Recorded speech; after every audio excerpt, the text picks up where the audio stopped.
এস্তারের গ্রন্থ 16, 9 এবং 10 অধ্যায় ও 11 অধ্যায়। রানী এস্তারের প্রার্থনা। এদিকে রানী এস্তার তখন এক মারাত্মক দুশ্চিন্তায় অভিভূত হয়ে প্রভুর শরণাপন্ন হলেন। নিজের জমকালো পোশাকটি খুলে রেখে তিনি পরে নিলেন শোক পালনের পোশাক। মাথায় বহুমূল্য সুগন্ধি তেলের বদলে তিনি মাখলেন ছাই আর নাদা। কঠিন কৃচ্ছ সাধন করতে লাগলেন তিনি। যে শরীরটাকে সাজিয়ে আনন্দ পেতেন তিনি এবার নিজের আলুথালু এলো চুলেই তা ঢেকে রাখলেন।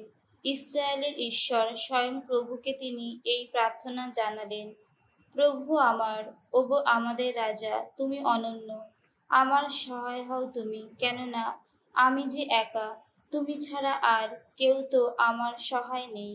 আমি যে এখন নিজের প্রাণ বিপন্ন করতে চলেছি। জন্ম থেকে আমি আমার পিতৃগোষ্ঠীর মানুষদের বলতে শুনেছি, তুমি প্রভু সমস্ত জাতির মধ্য থেকে মনোনীত করেছ ইসরায়েলকে। এই সমস্ত জাতির পূর্বপুরুষদের মধ্যে থেকে মনোনীত করেছ আমাদেরই পিতৃপুরুষদের, যাতে তারা চিরকালের মতো তোমার আপনজন হয়। তাছাড়া তাদের জন্য তুমি যা কিছু করবে বলেছিলে তা সবই তো করেছ। এখন কিন্তু আমরা তোমার বিরুদ্ধে গিয়ে পাপ করেছি, তাই তুমি আমাদের সঁপে দিয়েছ আমাদের শত্রুদের হাতে, কেননা আমরা তাদের দেবতাদের প্রতি সম্মান দেখিয়েছি। ওগো প্রভু ধর্মময় তুমি, আজ কিন্তু আমরা এই যে দাসত্বের জ্বালা ভোগ করছি তাতেও আশ মেটেনি ওদের। ওরা ওদের অসার দেবতাদের হাতে হাত রেখে শপথ করেছে, যে ব্যবস্থার কথা তুমি নিজের মুখেই জানিয়েছ ওরা তা বাতিল করে দেবে। যারা তোমার আপনজন ওরা তাদের নিশ্চিহ্ন করেই দেবে। যারা তোমার স্তুতি বন্দনা করে ওরা তাদের মুখ চিরস্তব্ধ করে দেবে। ওরা তোমার মন্দিরের মর্যাদা ম্লান করে দেবে, তোমার যজ্ঞবেদীর অগ্নিশিখা নিভিয়ে দেবে। ওরা বিজাতীয়দের মুখর করে তুলবে ওই যত অলীক দেবতার গুণগানে। ওরা নিতান্তই রক্তমাংসের এক রাজার নিত্য প্রশংসা করতে থাকবে, যাদের কোনো অস্তিত্বই নেই। ওগো প্রভু, তাদের হাতে তোমার রাজদণ্ড তুলে দিও না তুমি। আমাদের শত্রুরা যেন কখনো আমাদের পতন দেখে বিদ্রূপের হাসি হাসতে না পারে। ওগো, তুমি বরং এমনই করো যাতে ওদের কুমতলব ওদেরই অনিষ্টের কারণ হয়ে ওঠে। যে মানুষ আমাদের বিরুদ্ধে শত্রুতার সূত্রপাত করেছে তাকে শাস্তি দিয়ে একটা দৃষ্টান্ত করে তোলো। ওগো প্রভু, আমাদের কথা মনে রেখো। আমাদের এই দুঃখ ক্লেশের সময়ে তুমি তোমার প্রকৃত স্বরূপ প্রকাশ করো। ওগো সর্বদেবতার অধিরাজ, সমস্ত আধিপত্যের অধিকর্তা, আমাকে তুমি সাহস দাও। আমি যখন সেই পুরুষ সিংহের সামনে গিয়ে দাঁড়াবো তখন আমার মুখে যুগীয় উপযুক্ত ভাষা, তার মতি পরিবর্তন ঘটাও। যে লোক আমাদের সঙ্গে শত্রুতা চালাচ্ছে তিনি যেন তাকে এখন ঘৃণাই করেন, সে যেন তার সহমর্মীদের সঙ্গে ধ্বংসই হয়ে যায়। আর আমাদের তুমি তোমার নিজের হাতেই এখন উদ্ধার করো। আমার সহায় হও তুমি, কেননা আমি যে একা, তুমি ছাড়া আমার যে আর কেউ নেই। প্রভু, সব কিছু জানা আছে তোমার। এও তো তুমি জানো যে অধর্মীদের কাছ থেকে পাওয়া সম্মান আমার কাছে অসহ্য লাগে। অপরিচ্ছেদিত যারা তাদের শয্যায় শুতে, যে কোনো বিজাতীয়দের শয্যায় শুতে আমার তো ঘেন্নাই করে। তুমি তো জানোই আমি বাধ্য হয়েই ওসব মেনে নিই। আমি যখন প্রকাশ্যে সবার সামনে আসি তখন আমার উচ্চ পদের প্রতীক হিসাবে আমাকে ওই যে উচ্ছিষ্টা মাথায় পরে থাকতে হয়, তাও আমি ঘেন্নাই করি। শ্রাবসিক্ত কাপড়ের মতো ঘেন্নাই করি। যখন একা থাকি তখন ওই উচ্ছিষ্টা আমি তো কখনো পড়ি না। তোমার এই দাসী তো হামানের বাড়িতে নিমন্ত্রণ খায়নি কখনো। নিজে উপস্থিত থেকে রাজার কোনো ভোজসভার শোভা বাড়ায়নি কখনো। যত দেবতার কাছে নিবেদিত সুরাও পান করেনি কখনো। ওগো প্রভু, ওগো আব্রাহামের ঈশ্বর, এই পদে উন্নীত হওয়ার দিন থেকে আজ পর্যন্ত তোমার এই দাসীকে কোনো কিছুই আনন্দ দেয়নি, শুধু তুমি ছাড়া। ওগো ঈশ্বর, সবাই যার ক্ষমতার অধীন, এই যাদের কোনো আশাই আর নেই, তাদের মিনতি শোনো তুমি। দুর্জনদের কবল থেকে উদ্ধার করো আমাদের, আমাকেও আমার ভয়ভীতির হাত থেকে উদ্ধার করো। তৃতীয় দিনে প্রার্থনা শেষ করার পর এস্তার যাচিকার ওই পোশাকটি ছেড়ে ফেলে আবার নিজের সেই জমকালো পোশাক পরে সেজেগুজে নিলেন। তখন তাকে কি অপরূপ দেখাচ্ছিল! স্বয়ং ঈশ্বর, যিনি সকল মানুষকে আগলে রাখেন, রক্ষাকর্তা যিনি, এস্তার এবার তাকেই স্মরণ করলেন। তিনি তার দুজন দাসীকে সঙ্গে নিলেন। একজনের কাঁধের ওপর আলতো করে ভর দিয়ে এগিয়ে যেতে লাগলেন তিনি, আর একজন তার পোশাকের লুটিয়ে পড়া পিছনের অংশটি তুলে ধরে পিছু পিছু চলতে লাগলো। তার রূপের পূর্ণ মাধুর্য তখন প্রকাশ পাচ্ছিল।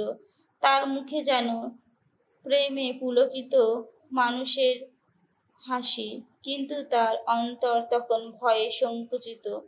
সব কটি দরজা পেরিয়ে শেষে রাজার সামনে এসে দাঁড়ালেন তিনি। রাজা বসে আছেন রাজ সিংহাসনে। সবার সামনে দেখা দেবার উপযোগী সাজ পোশাক পরে আছেন তিনি। তার সারা অঙ্গে সোনা আর দামি যত রত্নের ভূষণ। কি ভয়ে জাগানো তার চেহারা! তার মহিমাদীপ্ত মুখটি তুলে ক্রোধভরা দৃষ্টিতে রানীর দিকে তাকালেন তিনি।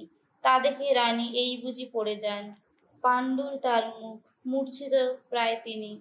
তখন সামনে থাকা দাসীর কাঁধের ওপর ঢলে পড়লেন তিনি। ঈশ্বর তখন রাজার মনের পরিবর্তন ঘটিয়ে তাকে কোমল করে তুললেন। উদ্বিগ্ন হয়ে তিনি সিংহাসন থেকে তাড়াতাড়ি নেমে এলেন। রানী সুস্থ না হওয়া পর্যন্ত তিনি তাকে দুহাতে জড়িয়ে ধরে রাখলেন। নানা আশ্বাসের কথা শুনিয়ে তিনি তাকে শান্ত করতে লাগলেন। তাকে বলতে লাগলেন, এস্থার, তোমার কি হয়েছে? ভয় পেও না, আমি তো তোমার স্বামী। শোনো, তোমাকে মরতে হবে না। আমাদের ওই অনুশাসন তো শুধু সাধারণ মানুষেরই জন্যে। এসো, আমার কাছে এসো। তখন সোনার রাজদণ্ডটি তুলে তিনি সেটিকে রানীর গলার কাছে ছোঁয়ালেন। তারপর তিনি তাকে নিবিড়ভাবে জড়িয়ে ধরলেন আর বললেন, কই, কিছু বলো। তখন এস্তার উত্তর দিলেন, প্রভু, আপনাকে দেখে মনে হলো যেন কোনো দেবদূতকেই দেখছি। আপনার অমন মহিমা দেখে আমি কেমন ভীত বিচলিত হয়ে পড়েছিলাম। প্রভু, আপনাকে কি অপূর্বই না দেখাচ্ছে! আপনার মুখ কি লাবণ্যময়! এই কথা বলতে বলতে তিনি মূর্ছিত হয়ে মাটিতে পড়ে গেলেন। রাজা বিচলিত হয়ে পড়লেন। তার লোকজনেরা সবাই তখন রানীর শুশ্রূষায় ব্যস্ত হয়ে পড়ল। রানী সুস্থ হলে রাজা তাকে জিজ্ঞেস করলেন, রানী এস্থার, কি হয়েছে তোমার? বলো, কি চাও তুমি? রাজ্যের অর্ধেকটাও যদি চাও, তোমাকে তাই দেওয়া হবে। এস্থার উত্তর দিলেন, মহারাজ, আপনি যদি ভালো বলে মনে করেন, তাহলে আমি আপনার জন্য যে ভোজের আয়োজন করেছি তাতে আপনি আজ আসুন, হামানকেও সঙ্গে নিয়ে আসুন। তখন রাজা আদেশ দিলেন, এস্থারের ইচ্ছা যাতে পূর্ণ হয় সেই জন্যে হামানকে এক্ষুনি খবর জানাও। তাই রাজা হামানকে সঙ্গে নিয়ে এস্থারের আয়োজিত ভোজে যোগ দিতে গেলেন। তখন সুরাপান চলছে। তখন রাজা এস্থারকে জিজ্ঞেস করলেন, এবার তোমার কি আবেদন আছে তা জানাও, তা মঞ্জুর করা হবেই। বলো, কি চাও তুমি? রাজ্যের অর্ধেকটাও যদি চাও, সেই মতোই ব্যবস্থা করা হবে। এস্থার উত্তর দিলেন, আমার কি আবেদন আছে, কি চাই আমি? মহারাজ, আমি যদি আপনার অনুগ্রহের পাত্রী হয়ে থাকি, আপনি যদি আমার আবেদন, আমার প্রার্থনা পূর্ণ করা উচিত বলে মনে করেন, তাহলে আমি আপনার ও হামানের জন্য কাল যে ভোজের আয়োজন করব, তাতে আপনিও আসুন, হামানকেও সঙ্গে নিয়ে আসুন। তাহলে কাল মহারাজ আমি নিশ্চয়ই আপনার ওই প্রশ্নের উত্তর দেব।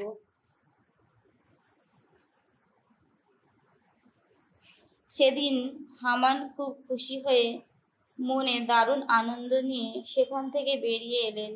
কিন্তু যখন তার চোখে পড়ল রাজতোরণে বসে থাকা মর্দেকাই তাকে আসতে দেখেও উঠে দাঁড়াচ্ছেন না, একটুকুও সৌম্য দেখাচ্ছেন না, তখন তিনি মর্দেকাইয়ের ওপর ভীষণ রেগে গেলেন। তবুও নিজেকে সামলে নিলেন। তিনি ঘরে ফিরে এসে তিনি নিজের বন্ধুদের ও স্ত্রী জেরেশকে ডেকে পাঠালেন।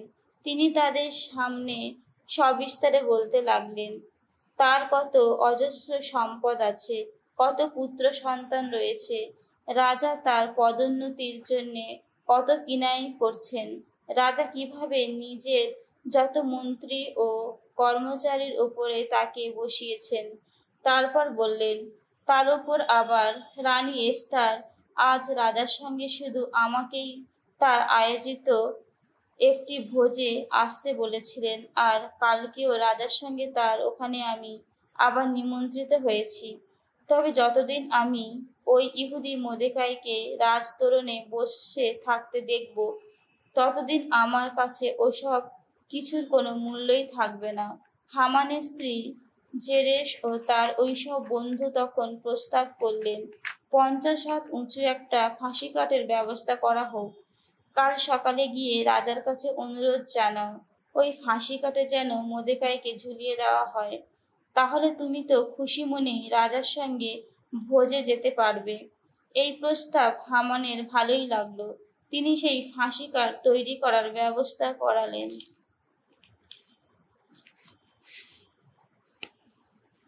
ওই আদেশপত্রের পূর্ণ বয়ানটির প্রতিলিপি এখানে দেওয়া হলো। আমি মহারাজ আহাসুয়েরাস এই পত্র লিখছি। এই রাজ্যের ভারত থেকে কুশ পর্যন্ত যে 127টি প্রদেশ রয়েছে, সেগুলি শাসনকর্তাদের কাছে এবং আমাদের শুভাকাঙ্ক্ষী যারা তাদেরও কাছে, তাদের সকলকেই প্রীতি সম্ভাষণ জানাচ্ছি। এমন বহু লোক আছে যারা নিজেদের উপকারকারীদের অসীম বদান্যতায় বারবার সম্মানিত হয়ে শেষে অতি অহংকারী হয়ে ওঠে। তারা যে শুধু আমাদের প্রজাদের অনিষ্ট সাধনে তৎপর হয়ে ওঠে তা নয়, নিজেদের এত প্রাচুর্যের চাপে সংযত থাকতে না পেরে তারা তাদের উপকারী মানুষদের বিরুদ্ধে নানা চক্রান্ত করতে প্রয়াসীও হয়ে থাকে।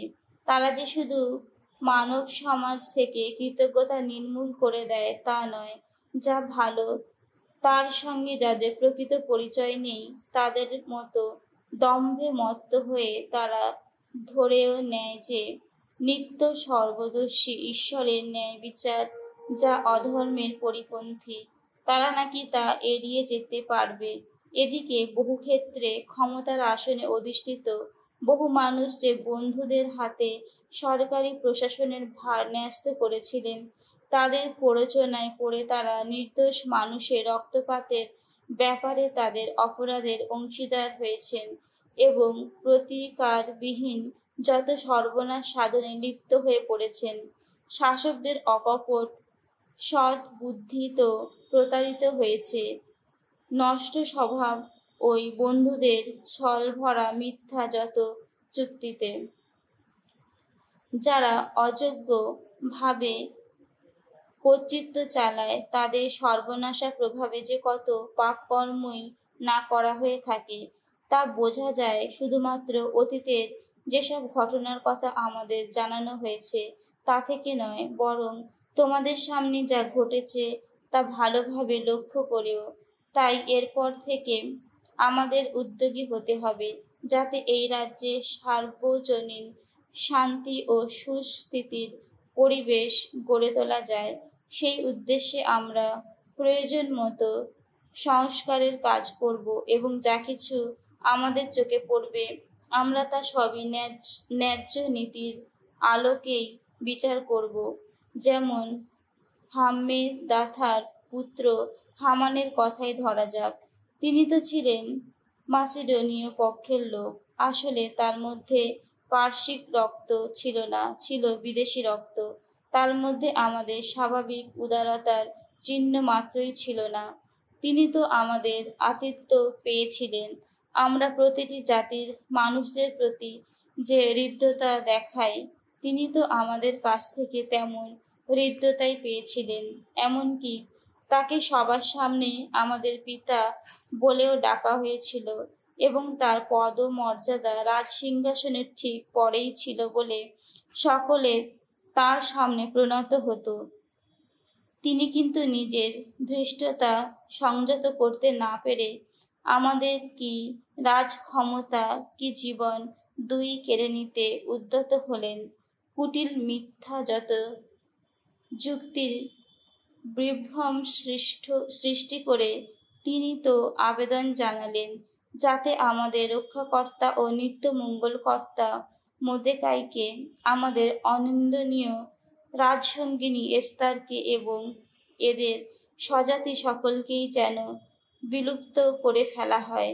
তিনি তো মনে করেছিলেন ওইসব উপায় অবলম্বন করে তিনি আমাদের সহায় শক্তিহীন করে তুলবেন এবং পার্শ্বিকদের কাছ থেকে আধিপত্য কেড়ে নিয়ে তা মাসিডোনীয়দের হাতে অর্পণ করবেন। আমরা কিন্তু দেখছি ওই তিনগুণ বজ্জাত মানুষরা যে ইহুদিদের নির্মূল করতে চেয়েছিলেন, তারা কিন্তু মোটেই অপকর্মা নয়, বরং তারা তো খুবই ন্যায্য, যত বিধির নিয়ন্ত্রণ মেনে চলা মানুষ।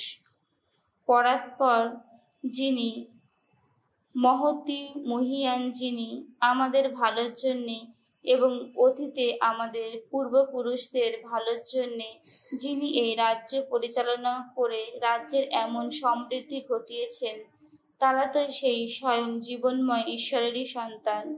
তাই হাম্মদাথার পুত্র হামান যে পত্রগুলি পাঠিয়েছিলেন সেগুলি গ্রাহ্য করো না তোমরা, এতে তোমাদের ভালোই হবে। কেননা ওই পত্রগুলি যার লেখা, তাকেও তার ঘরের সকলকেই সুসানের তরুণদ্বারের কাছে ফাঁসি দেওয়া হয়েছে।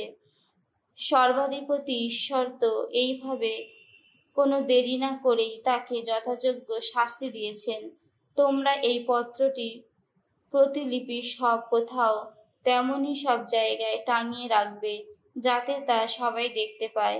ইহুদিদের তোমরা তাদের নিজস্ব সমস্ত রীতিনীতি পালন করতে দেবে এবং তাদের শক্তি দেবে, সাহায্য দেবে, যাতে দ্বাদশ মাসের অর্থাৎ আদার মাসের ত্রয়োদশ দিনটিতে যারা তাদের আমন্ত্রণ করবে, ইহুদিরা যেন সংকটের সময় সেই একই দিনে তাদের প্রতিহত করতে পারে। বিশ্বের অধিরাজ স্বয়ং ঈশ্বর তো ওই দিনটিকে তার মনোনীত জাতির ধ্বংসের দিন নয়, বরং তাদের মহা আনন্দেরই দিন করে তুলেছেন। তাই তোমরাও তোমাদের যত স্মরণ পর্বগুলির মধ্যে ওই বিশেষ দিনটিরও স্থান দিও। উৎসবের সব রকম আয়োজন করেই তা পালন করো, যাতে এখন এবং পরেও ওই দিনটি আমাদের কাছে এবং সদ্ভাবাপন্ন সমস্ত পার্শ্বিকের কাছে নিস্তারের নিত্য প্রতীক হয়ে থাকতে পারে। কিন্তু যারা আমাদের বিরুদ্ধে চক্রান্ত করে তাদের যেন তা বিরক্তির কথাই মনে করিয়ে দেয়। যেসব নগরী কিংবা সাধারণভাবে বলতে গেলে যেসব এলাকায় এই নির্দেশগুলি পালন করা হবে না, সেই সব স্থানে সব কিছুই নির্মমভাবে বর্ষার আঘাতে আর অগ্নিদহনে বিনষ্ট করা হবে। সেই সব স্থানের এমন দশাই করা হবে যার ফলে সেখানে শুধু যে মানুষই আর যেতে পারবে না তা নয়, বন্য পশুরা আর পাখিরাও সেখানে কিছুতেই যেতে চাইবে না, কোনো কালেই নয়।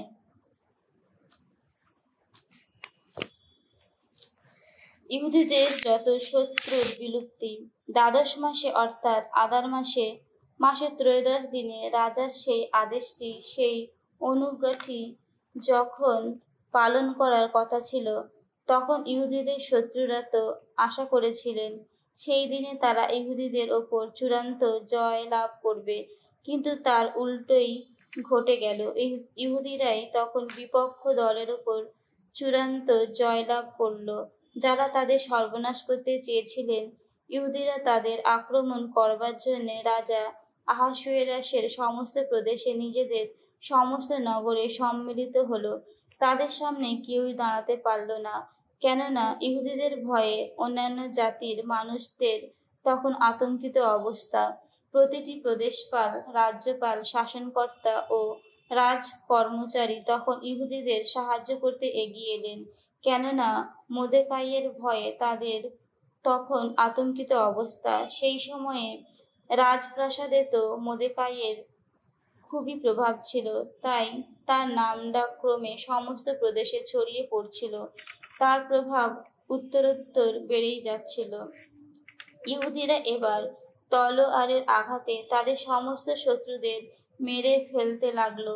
রীতিমতো এক হত্যাকাণ্ড, এক বিলোপকাণ্ড চলতে লাগলো। যারা তাদের বিরোধিতা করত, ইহুদিরা তাদের নিয়ে যা ইচ্ছা করতে লাগলো। দুর্গনগর শুশানে তারা কতল করে 500 জন মানুষকে নির্ধান করলো। তাছাড়া পার্সানদাথা, দালফোন, আসপাথা, পোরাথা, আদালিয়া, আরিদাথা, পামাশতা, আরিসাই, আরিদাই ও ভাইজাতা হাম্মেদাথার পুত্র ইহুদিদের সেই মহাশত্রু হামানের এই যে 10 জন পুত্র ছিল, ইহুদিরা তাদেরও নির্ধান করল। তবে লুট করার যা কিছু ছিল তারা কিন্তু সেদিকে হাত বাড়ালো না। দুর্গনগর শুশানে কতজন মানুষকে হত্যা করা হয়েছে সেই খবর সেই দিনে রাজার কানে গেল। তিনি রানী এস্তারকে বললেন, শুধু এই দুর্গনগর শুশানেই ইহুদিরা তো 500 জন মানুষকে এবং হামানের 10 জন পুত্রকে হত্যা করেছে, নির্ধান করেছে। সুতরাং অন্যান্য রাজপ্রাসাদে না জানি ওরা কি কাণ্ডই না ঘটিয়েছে। সে যাই হোক, এবার তোমার কি আবেদন আছে তা জানাও, তা মঞ্জুর করা হবে। বলো কি চাও তুমি, সেই মতোই ব্যবস্থা করা হবে। এস্তার উত্তর দিলেন, মহারাজ, আপনি যদি ভালো বলে মনে করেন তাহলে সেই রাজ অনুজ্ঞা অনুসারে এই শুশানে আজ ইহুদিদের যা করার অনুমতি ছিল, কালকেও যেন তা করার অনুমতি তাদের দেওয়া হয়। তাছাড়া হামানের ওই 10 জন পুত্রের মৃতদেহ যেন ফাঁসি কাটে ঝুলিয়ে দেওয়া হয়। রাজা আদেশ দিলেন যেন তাই করা হয়। শুশানে সেই মতো একটি অনুজ্ঞা ঘোষণা করা হলো এবং হামানের 10 জন পুত্রের মৃতদেহ সেই মতো ঝুলিয়েও দেওয়া হলো। তাই শুশানের ইহুদিরা আদার মাসের 14 দিনেও সম্মিলিত হয়ে শুশানের 300 জন মানুষকে নির্ধান করল। তবে লুট করার যা কিছু ছিল তারা কিন্তু সেদিকে হাত বাড়ালো না। অন্যান্য ইহুদি রাজ প্রদেশগুলিতে বাস করত যারা, তারা আত্মরক্ষার জন্য সম্মিলিত হয়ে নিজেদের শত্রুদের নির্মূল করে দিয়ে চিন্তামুক্ত হয়েছিল। বিপক্ষ দলের 75,000 মানুষকে নির্ধান করেছিল তারা। তবে লুট করার যা কিছু ছিল তারা কিন্তু সেদিকে হাত বাড়ায়নি। অমনটি ঘটেছিল আদার মাসের 13 দিনে। 14 দিনে তারা বিশ্রাম নিয়েছিল। পান ভোজন করে আনন্দ করেই সেই দিনটি কাটিয়েছিল তারা। এদিকে শুশানে ইহুদিরা কিন্তু সম্মিলিত হয়েছিল মাসের 13 ও 14 এই 2 দিনেই। তারা তাই বিশ্রাম নিল 15 দিনে। তারা পান ভোজন করে আনন্দ করেই সেই দিনটি কাটালো। সেই জন্যে পল্লীগ্রামের ইহুদিরা যারা প্রাকারবিহীন যত জনপদেই বাস করে তারা আদার মাসে 14 দিনেই আনন্দ করে থাকে। সেদিন তারা উৎসব করে, পানভোজন করে, একে অন্যের কাছে কিছু না কিছু খাবার পাঠিয়ে দেয়। এদিকে শহরবাসী ইহুদিরা কিন্তু আদার মাসের 15 দিনটি আনন্দে পর্বদিন হিসাবে পালন করে থাকে। তারা সেই দিনেই একে অন্যের কাছে কিছু না কিছু খাবার পাঠিয়ে দেয়। পরে মোর্দেকাই এইসব ঘটনার কথা নথিভুক্ত করলেন এবং রাজা আহাসুয়েরাসের সমস্ত প্রদেশে যেসব ইহুদি বাস করত, কাছে দূরে যারা যেখানে ছিল, তাদের সকলের কাছে পত্র পাঠিয়ে এই আদেশ দিলেন যে প্রতিটি বছরে তারা যেন আদার মাসে চতুর্দশ ও পঞ্চদশ দিন দুটি উদযাপন করে, কেননা ওই দিন দুটিতেই তো ইহুদিরা নিজেদের শত্রুদের নির্মূল করে দিয়ে চিন্তা মুক্ত হয়েছিল। সেই মাসেই তো তাদের দুঃখ আনন্দে পরিণত হয়েছিল, তাদের শোক পালন উৎসব পালনেই পরিণত হয়েছিল। তাই সেই দিন দুটিকে আনন্দ ও পানভোজনের দিন হিসাবেই পালন করতে হবে। তখন একে অন্যের কাছে কিছু না কিছু খাবার পাঠাতে হবে এবং দরিদ্রদেরও কিছু না কিছু উপহার দিতে হবে। ইহুদিরা এই যা করতে শুরু করেছিল এবং মোর্দেকাই এই পত্র লিখে যা করতে বলেছিলেন, ইহুদিরা তা চিরপ্রথা হিসাবে গ্রহণ করল। কেননা হাম্মেদাথার পুত্র আগাগীয় হামান সমস্ত ইহুদি মহাশত্রু ছিলেন, তিনি তো ইহুদিদের বিলুপ্ত করার মতলব এঁটেছিলেন। হ্যাঁ, তাদের শেষ করে ফেলার জন্যে, বিলুপ্ত করার জন্যে তিনি তো পুর অর্থাৎ ভাগ্য ঘুঁটি চেলেছিলেন। কিন্তু ব্যাপারটা যখন রাজার গোচরে আনা হলো, রাজা তখন তো লিখিতভাবে আদেশ দিলেন, বদ মতলব এঁটে হামান ইহুদিদের যে ক্ষতি করতে চেয়েছেন, সেই ক্ষতির আঘাত যেন উল্টে তারই মাথার ওপর এসে পড়ে। তাই তাকে ও তার পুত্রদের তখন ফাঁসি কাটে ঝুলিয়ে দেওয়া হলো। সেই জন্যে এই দিন দুটিকে বলা হয়েছে পুরিম। এই শব্দটি এসেছে পুর থেকে।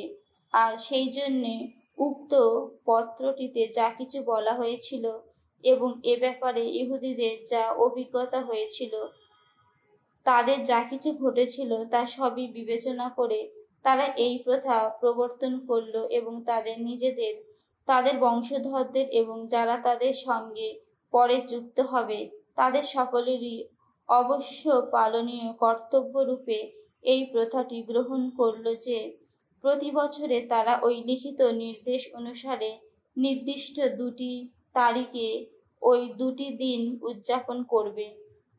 এই প্রথা কখনো রহিত করা চলবে না। সেই জন্যে প্রতিটি বংশে, প্রতিটি প্রদেশে, প্রতিটি নগরে ওই দিন দুটো যুগ যুগ ধরে স্মরণ করা হচ্ছে, উদযাপন করা হচ্ছে। ইহুদিদের মধ্যে ওই পুরিম দিনটি দুটি পালনের প্রথা কখনো রহিত করা যাবে না। তাদের বংশধরেরা ওই দিন দুটির কথা কখনো ভুলে যাবে না। পুরিম পর্বটি সম্বন্ধে ওই যে দ্বিতীয় পত্রটি লেখা হয়েছিল, আবি হাইলের কন্যা রানী এস্থার এবং ইহুদি মোর্দেকাই তাদের পূর্ণ ক্ষমতা প্রয়োগ করে তা আরও প্রামাণ্য করার জন্যে সেই বিষয়ে আরও একটি পত্র লিখলেন। আহাসুয়েরাসের রাজ্যের 127টি প্রদেশে যে সমস্ত ইহুদি ছিল, তাদের কাছে তখন একটি আদেশপত্র পাঠানো হলো। সেই পত্রে এই কামনা করা হয়েছিল যে ইহুদিদের সুখ শান্তি হোক, বিশ্বস্ত প্রজার মতোই থাকুক তারা। এই নির্দেশও দেওয়া হয়েছিল যে ইহুদি মোর্দেকাই ও রানী এস্থার ইহুদিদের পালনীয় পুরিম দিন দুটির বিষয়ে যা করার ব্যবস্থা করেছেন এবং ইহুদিরা নিজেরাই এই ব্যাপারে তাদের নিজেদের ও তাদের বংশধরদের পালনীয় যে বিশেষ উপবাস ও বিলাপের ব্যবস্থা করেছে, সেই মতোই সব কিছু যেন নির্দিষ্ট দিনগুলিতেই সম্পাদন করা হয়। রানী এস্থারের ওই আদেশটি পুরিম পর্ব পালনের ওই সব প্রথাকে আরও সুপ্রতিষ্ঠিত করল এবং এই ব্যাপারে সব কিছুই পুঁথিভুক্ত করা হলো। রাজা আহাসুয়েরাস স্থল প্রদেশগুলির ওপর ও সাগরের দ্বীপগুলির ওপর কর ধার্য করলেন। তিনি মহাশক্তি ও সাহসের পরিচয় দিয়ে যেসব কর্মকীর্তি করেছিলেন এবং মোর্দেকাইকে তিনি যে কত উচ্চ ক্ষমতার পদে বসিয়েছিলেন, তারই পূর্ণ বিবৃতি মেদিয়া ও পারস্য দেশের রাজাদের কালানুক্রমিক কর্মবৃত্তান্ত গ্রন্থে লিখিত রয়েছে। পদমর্যাদায় রাজা আহাসুয়েরাসের ঠিক পরেই তো ছিল ইহুদি মোর্দেকাইয়ের স্থান। ইহুদিরা তাকে খুবই শ্রদ্ধা সম্মান করত। তিনি অগণিত স্বজাতি ভাইয়ের প্রিয় পাত্র ছিলেন। নিজের জাতির মঙ্গল সাধনে নিত্য উদ্যোগী ছিলেন তিনি তো সমস্ত ইহুদি জনগণের সুখ শান্তির কথাই ভাবতেন। মোর্দেকাইয়ের সেই আগে দেখা স্বপ্নটির ব্যাখ্যা। মোর্দেকাই বলতেন, ওই যা কিছু ঘটেছে সবই তো ঈশ্বরেরই কাজ। আমি সেদিন এইসব ব্যাপারে স্বপ্নে যা দেখেছিলাম তা আমার স্পষ্টই মনে আছে। তার সব কিছুই তো সত্য হয়েছে।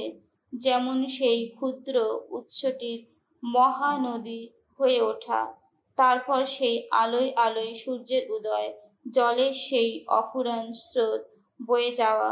ওই যে মহানদী, সে তো এস্তার, যাকে রাজা বিয়ে করে নিজে রানী করলেন। ওই যে দুই নাগদানব, তারা তো আমি আর হামান। ওই যত জাতির মানুষেরা, তারা তো সেই সব মানুষ যারা ইহুদি নামটি লুপ্ত করে দেওয়ার জন্যে একজোট হয়েছিল। আর ওই যে অন্য একটি জাতির মানুষেরা, তারা তো আমারই জাতি ইসরায়েলের মানুষ, যারা কাতর কণ্ঠে ঈশ্বরকে ডেকেছে আর শেষে রক্ষাও পেয়েছে। প্রভু তার আপন জাতিকে রক্ষাই করেছেন। প্রভু ওইসব অনিষ্টের কবল থেকে আমাদের উদ্ধার করেছেন। ঈশ্বর এমন সব মহা ঐশ্ব নিদর্শন দেখিয়েছিলেন, মহা অলৌকিক ঘটনা ঘটিয়েছেন, জাতি বিজাতির মধ্যে এর আগে যা কখনো ঘটেনি। তাই তিনি দুরকম ভাগ্য নির্ধারিত করে রেখেছেন।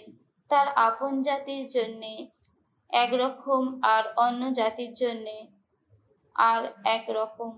ওই দুরকম ভাগ্য তো ঈশ্বরের সামনে বিচারের জন্য নির্দিষ্ট মুহূর্তে, সময়ে ও দিনেই সমস্ত জাতির মানুষদের মধ্যে সত্য হয়েছে। ঈশ্বর তখন তার আপন জাতির মানুষদের স্মরণ করেছেন। তার উপদেশক গ্রন্থ থেকে পাঠ, 7 অধ্যায় 1 থেকে 29 পদ। দামি সুগন্ধি তেলের চেয়ে সুনামের মূল্য বরং বেশি, জন্মদিনের চেয়ে মৃত্যুদিনের মূল্য বরং বেশি।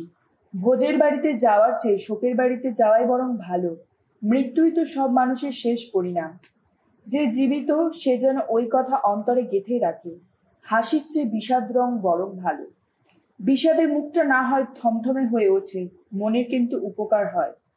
প্রাজ্ঞ মানুষের মনটা পড়ে থাকে শোকের বাড়িতে, নির্বোধের মনটা পড়ে থাকে আমোদের বাড়িতে। নির্বোধের প্রশংসা গানে কান দেওয়ার চেয়ে প্রাজ্ঞের তিরস্কার বাক্যে কান দেয়াই বরং ভালো। নির্বোধের হাসি যেন হাড়ির তলার আগুনে পুড়তে থাকা কাটার পটপট শব্দেরই মতো। এও তো অসার। উৎপীড়ন প্রাজ্ঞ মানুষের বুদ্ধি নাশ করে। উৎকোচ গ্রহণ মানুষের মনটাকে বিকৃতই করে। সুরের চেয়ে শেষই বরং ভালো। ঔদ্ধত্যর চেয়ে সহিষ্ণুতাই বরং ভালো। সহজে ক্রুদ্ধ হও না, কেননা ক্রোধের বাসা তো নির্বোধের মানুষেরই অন্তরে। বর্তমানের চেয়ে অতীত কেনই বা ভালো ছিল, এ প্রশ্ন করো না তুমি। এমন প্রশ্ন তো প্রাজ্ঞের প্রশ্ন নয়। প্রাজ্ঞা উত্তরাধিকারী পাওয়া সম্পত্তির মতোই মূল্যবান কিছু। সূর্যের মুখ দেখতে পায় যারা প্রজ্ঞাত, তাদের সকলকেরই উপকারে আসে। অর্থ ও নিরাপত্তা আনে, প্রজ্ঞা ও নিরাপত্তা আনে। জ্ঞানের অবদান কিন্তু অর্থের চেয়ে শ্রেয়। তা তো প্রাজ্ঞ মানুষকে বাঁচিয়ে রাখে। ঈশ্বর যা কিছু করেছেন তা একবার ভেবে দেখো। তিনি যা বাঁকা করে রেখেছেন কেই বা তা সোজা করতে পারবে? সুদিনে সুখ ভোগ করা, দুর্দিনে এই কথা ভাবো। সুদিনে দুর্দিন দুই তো ঈশ্বরের রচনা। ভবিষ্যতে কখনো কি আসবে মানুষ সে রহস্য ভেদ করতে পারে না। আমার এই অসার জীবনে আমি সব রকমের অভিজ্ঞতাই পেয়েছি। যেমন দেখেছি ধার্মিক মানুষ তার এত ধার্মিকতা সত্ত্বেও হঠাৎ কিনা প্রাণ হারালো। এদিকে দুষ্ট মানুষ কিনা তার এত দুষ্টতা সত্ত্বেও বহুদিন বেঁচেই রইল। তুমি অতি ধার্মিক হও না, অতি প্রাজ্ঞ হও না তুমি, কেন নিজে নিজের সর্বনাশ ঘটাতে যাবে? তেমনি অতি দুষ্ট হও না তুমি, নির্বোধ হও না, কেনই বা অকালে মরতে যাবে? সবচেয়ে ভালো এটাই, আঁকড়ে ধরো, ওটাও হাতছাড়া করো না। ঈশ্বরকে যে সম্ভ্রম করে সে তো সব রকম আতিশয্যই পরিহার করে চলে। প্রাজ্ঞ মানুষকে নগরের 10 জন প্রধান যতটা মনের শক্তি দিতে পারে, প্রজ্ঞা তার চেয়ে অনেক বেশি শক্তি দিয়ে থাকে। এই পৃথিবীতে এমন কোনো ধার্মিক মানুষ নেই যে মানুষ সবসময় সৎকর্মই করে, কখনো কোনো পাপ করে না। আর একটি কথা, লোকে কি বলছে না বলছে সেদিকে কান দিও না, তাহলে হয়তো শুনতে পাবে তোমার চাকর তোমারই নিন্দা করছে। মনে মনে তুমি তো জানোই তুমি কতবার পরে নিন্দা করেছো। এই যা কিছু বলেছি তা আমি তো প্রজ্ঞার কোষ্ঠী পাথরে যাচাই করে নিয়েছি। আমাকে প্রাজ্ঞ হতেই হবে একথা বলছি আমি, কিন্তু হায় রে, প্রজ্ঞা তবুও আমার নাগালের বাইরে রয়ে গেছে। আসলে যা কিছুর অস্তিত্ব আছে সবই তো আমার নাগালের বাইরে থেকেই যাচ্ছে, অতল গভীরেই থেকে যাচ্ছে। কেই বা তার মর্মসত্য বুঝে নিতে পারে। আমি তবুও মনে প্রাণে প্রজ্ঞার স্বরূপ এবং সবকিছুর মূল কারণ জেনে নিতে, তা তলিয়ে দেখতে, তার মর্ম খুঁজতে চেষ্টা করছি। দুষ্টতা যে কত বড় নির্বুদ্ধিতা এবং তেমন নির্বুদ্ধিতা যে কত বড় উন্মত্ততা, তাও বুঝে নিতে চেষ্টা করেছি। একটা কথা আমি বুঝতে পেরেছি, যে নারী পেতে রাখে ছলনার ফাঁদ, যার হৃদয়টা জালেরই মতো, যার 2 বাহু দুটি শৃঙ্খলেরই মতো, সেই নারীর সান্নিধ্য মৃত্যুর চেয়েও তিক্ততর। অবশ্য যে মানুষ ঈশ্বরকে প্রসন্ন রাখে সে মানুষ ওই নারীর কবলে পড়বে না কখনো। পাপী কিন্তু ধরা পড়বেই পড়বে। উপদেশক বলেছেন, এই তো আমি এখন বুঝতে পারছি। পরপর সবকিছু মিলিয়ে দেখে সবকিছুর মূল কারণ খুঁজে বের করার চেষ্টাই করছি। এখনো খুঁজে চলেছি আমি, কিন্তু সন্ধান এখনো সফল হয়নি। আমি অবশ্য হাজারে একজন পুরুষের মতো পুরুষকে খুঁজে পেয়েছি, অথচ সমস্ত নারীর মধ্যে আমি কিন্তু নারীর মতো নারী একজনকেও খুঁজে পাইনি। আমি একটা কথাই বুঝতে পেরেছি, ঈশ্বর মানুষকে সৎ সরল করে সৃষ্টি করেছে, মানুষ কিন্তু অজস্র প্রশ্নে জটিলতা এনেছে।